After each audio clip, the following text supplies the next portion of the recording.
My husband's estate, worth $80 million, along with this house, will be passed down to me. We don't have any children, so everything is mine. My sister-in-law speaks in a condescending tone. My name is Emma, and I'm a 45-year-old part-time worker. My husband and I have two sons, a senior and a sophomore in high school. Our eldest son is taking the college entrance exam this year. He aspires to be a lawyer and has been studying diligently, a dream he's had since he was a small child, likely influenced by my older brother, Oliver. Oliver, a lawyer, established his own law firm a few years ago. My eldest son, having grown up admiring my brother, has always excelled in his studies. When Oliver heard about my son's ambition, he was thrilled and encouraged him. My son often tells him, "I will be a lawyer like you, uncle." Oliver, chuckling, would reply, "Hurry up and become a lawyer and follow in my footsteps." Though married, my brother has no children and often visits us, spoiling my sons. His wife, 10 years his junior, is an eccentric woman who rarely visits, so we've hardly spoken. My brother lost our parents when we were young, so he took on a parental role when I got married. He married shortly after me. When we met his fiancée, we were surprised by her grumpy demeanor. I told my brother and his fiancée, "You two are great together," but privately expressed my concerns to my husband. After the marriage, my husband agreed that she wasn't particularly pleasant. Before they married, my brother bought a house and we visited to celebrate. The house was magnificent, befitting my brother's success.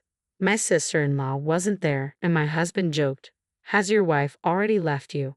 My brother's stern expression made us nervous. He explained that she often returned to her parents' house and was there for her mother's birthday. Suddenly, my brother asked seriously, "If I ever can't have children, can I adopt one of yours?" I thought he was joking, but he was serious. I couldn't respond, but my husband laughed it off, saying, "Let's discuss it when the time comes. If you're okay with our children, you can adopt whichever you want." My husband dismissed it lightly, but I was concerned about their marriage and the adoption. Whenever we visited my brother or he came to our house, his wife was never present. He never mentioned her, and I avoided asking. They had been married for over 10 years, and I had almost forgotten about her. This year, my eldest son was accepted into his dream law school. My brother brought up adoption again during the celebration. "Like I said before, would you allow me to adopt one of your kids?" he asked. He and his wife couldn't have children, so he seemed serious this time. My husband replied lightly, "Would you prefer our eldest son since he wants to be a lawyer?" He said it simply, but I was cautious. It was a major life decision for our sons, even if they would be with their uncle. I worried about my sister-in-law mistreating my son, who wouldn't be her biological child. I asked my brother, "Is your wife in favor of adopting?" He replied with a sour smile, "Don't worry about her. We've already discussed it." I was relieved they had talked about it, but I couldn't decide right away. I wanted to discuss it with my two sons first. They were in high school, so I felt they should make their own decisions. We didn't talk further that day, but a few days later, I got a call from my brother's law office. They said he had collapsed. I rushed to the hospital and found his colleagues waiting anxiously. My brother had a stroke at work and was unconscious. They couldn't reach my sister-in-law. I called her landline, but she didn't answer, and I didn't have her cell number. My husband and second son arrived later, and we eventually found a smartphone among my brother's belongings. We unlocked it and found her number. When I called, she answered angrily, "I told you not to call again. I will sue you." I calmly said, "It's Emma, Oliver's sister. My brother passed out and was taken to the hospital." She softened immediately. "Oh, I'm sorry. I thought it was Oliver. You said he collapsed." I explained his condition and which hospital he was in. She replied cheerfully, "I can't go right now. I have things to do. But let me know if anything changes," and hung up. I wondered what could be more important than her sick husband. Knowing my sister-in-law wouldn't help, we decided to take care of my brother ourselves. Since my eldest son had finished his university entrance exams, he visited my brother every day. My brother never regained consciousness and remained critical, but my sister-in-law never called or visited. About a week later, I called her again. She answered quickly and gleefully, "What's the matter? Did he die?" I wanted to yell at her but kept my composure. "He's still alive." "Why don't you visit the hospital?" she retorted. "I'm not a doctor or a spiritual healer. There's nothing I can do for his recovery." Her demeanor infuriated me, so I hung up. I began to suspect that my brother's wish to adopt one of my sons stemmed from giving up on having children with his wife. When my brother got married, I asked how they met, and he said through a marriage agency. I wondered if she married him for his status as a lawyer and a good life. This thought enraged me more, but my husband said something crueler. If Oliver dies, his wife will inherit everything since they have no children. Maybe he wanted to adopt because he was thinking about his inheritance. I wish I had decided sooner, but it was too late. After my brother's visit, I casually mentioned adoption to my sons. My second son said he would be happy to be adopted. Unlike my eldest, he had no clear goals and thought life with Oliver would be easy. I expected my eldest, who admired his uncle, to want to be adopted too, but he surprised me. I don't want to be adopted because I want to take care of you, Mom and Dad. I was overjoyed but knew my eldest, aspiring to be a lawyer, was the right choice for adoption. I couldn't complete the adoption process on behalf of my unconscious brother. I didn't want his inheritance but didn't want his wife to get anything either. My brother never recovered and passed away a few days later. I had to contact my sister-in-law. My brother recently passed away. Can we arrange the funeral? She responded cheerfully. Everything is up to you. Please don't appoint me as a pallbearer. I don't want to deal with any formalities, and hung up quickly. My husband and I planned the funeral, helped by my brother's law firm staff. Though my brother was the firm's representative lawyer, he had delegated management to a trusted colleague, so the firm would continue operating smoothly. Many people attended the funeral, and there were so many wreaths they couldn't all fit in the hall. I realized how wonderful my brother was once again. My sons helped with the funeral, but my second son, seeing the prominent attendees, was frustrated. I knew I should have been adopted. I had no idea how amazing he was. My husband and I understood his sorrow. I served as a pallbearer, but no one asked about my sister-in-law. My sister-in-law wasn't there, and no one mentioned her absence. I wondered if we were the only ones who knew my brother had married. My brother and his wife didn't have a wedding, only a honeymoon, so even our relatives might have missed it. Seeing what was happening now, I almost wished they had never married. Who needs a wife who doesn't attend her husband's funeral?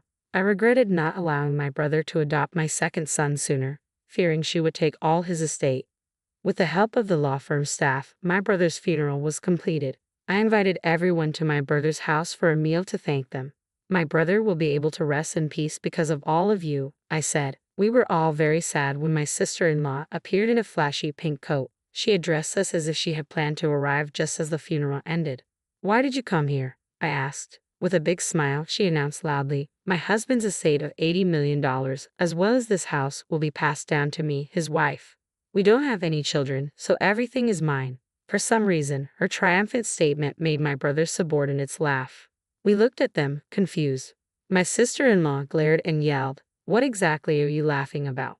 You're so impolite. One of the lawyers, smirking, responded, we know you're officially divorced. We all knew the result of your divorce settlement the day before he collapsed. I exclaimed, what? You were divorced? My sister-in-law stared at the lawyer who had revealed the truth with a terrifying expression. When she clenched her teeth, another lawyer started talking. I also heard that you were charged alimony in conjunction with your divorce because your affair caused it. It is inevitable. My sister-in-law yelled, I'm not required to pay alimony, am I? I no longer have anyone to pay. She spoke mockingly, but the lawyer quickly retorted, the right to alimony will also be inherited, so you will have to pay it to Emma. She's the inheritor. For the first time, I realized I was my brother's sole inheritor, as our parents were gone, and I was all that was left. My sister-in-law seemed to realize this too, and looked at me with a horrified expression, causing me to step back. Still unconvinced, she yelled, don't I get half of the estate now that the divorce is settled? A dismayed lawyer responded, didn't Oliver give you money when the divorce was finalized? I have a receipt certificate. He also purchased the house before the marriage, so it is not subject to property division. I enjoyed watching her being lectured by the lawyers. She recalled something and chatted while laughing a little. There's life insurance. I should still be the beneficiary. She impressed me with her attitude, acting confidently despite everyone being against her. She said she had changed the beneficiary of Oliver's life insurance to herself. However, the lawyer quickly denied this. Oliver is a firm man. I think he changed it when the divorce was finalized. I searched my brother's belongings and found the life insurance policy. When my sister-in-law saw it, she snatched it from me and impatiently looked at the beneficiary.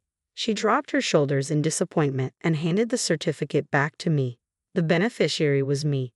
Realizing she was getting nowhere, she yelled, "I married a lawyer because I thought he was wealthy, but I've only got a little money, and now I have to pay alimony. This is a huge mistake." The lawyer replied grimly. Oliver said the same thing. He regretted taking advice from a marriage counselor and bemoaned that he had made a huge mistake. My brother had never said anything like that to me, but he had always been truthful with his colleagues and subordinates. Unable to refute anything, my sister-in-law stormed out of my brother's house. She would have to pay alimony in installments, but she didn't have a job. She began looking for one quickly but quit immediately. She re-registered with the marriage counseling agency, looking for a wealthy man to make quick money. She found one and cheated him out of his money, but he caught on and reported her to the police. She was arrested for marriage fraud, according to the lawyer who worked at my brother's firm. No alimony was ever paid to me, and when I went to see the lawyer about it, he told me, now that she has been apprehended, alimony payments may be impossible to obtain for the foreseeable future.